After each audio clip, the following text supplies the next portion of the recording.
สบายดีเนาะวันนี้มากินแกงหน่อไม้มื้อเช้าเลยผักเด็ดแกงหน่อไม้คือกินกับกระปูแล้วแกงหน่อไม้ใส่กระปูเคยเฮ็ดอีหนูเอาขอกินทีเดียวมาอีกแล้ว ปลาตัวได้ปูไม่ได้ใช้พี่น้อง ไปหาเอา บอก แล้วข้างคลอง เมนูปูอีกแล้วพี่น้องมาเนี่ยใส่เห็ดหูหนูอ๋อเห็ดหูหนูสดบ่อยคอยมากินได้เห็ดหูหนูเลยมันแซ่บ คนบ่มีแก้วมามันอ่อนดิ เอาไป เดี๋ยวมันจะเผาคุณเผาหรอเผ็ดคุณ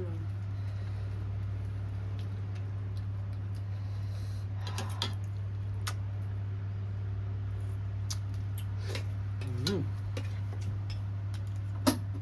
ข้ามาคือล้อแบบนั้นหรอ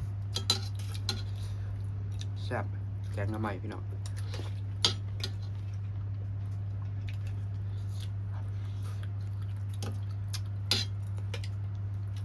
งานหนึ่งอยู่บ้านจะขึ้นแต่แกงหน่อไม้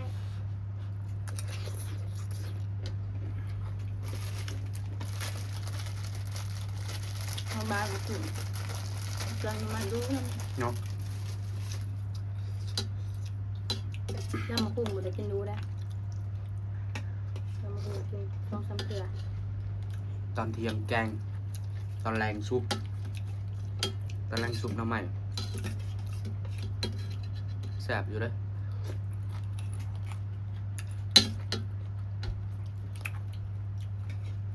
แบบมื้อนี้เขากินแล้วมื้ออื่นเป็นหมูแกงกินน้ำหมูอีกแล้วเป็นเมนูแบบว่าบ่เบื่อ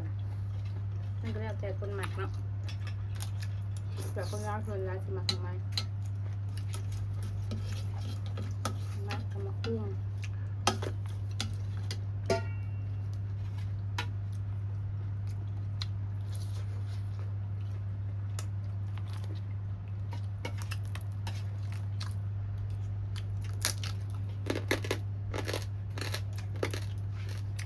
เมื่อนี้น้ำมันก็จับกันเยื่องเลยคุณ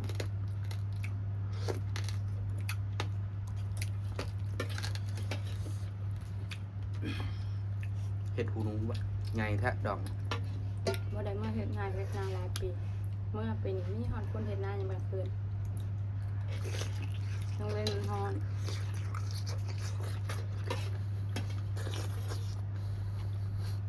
เฮ้ย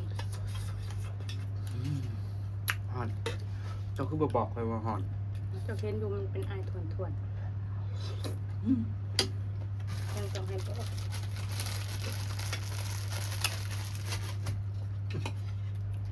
เอาละห่อนก็บอก ไปเยอะกินคนเดียวจ้ะบ่ได้เอิ้นอยู่แล้ว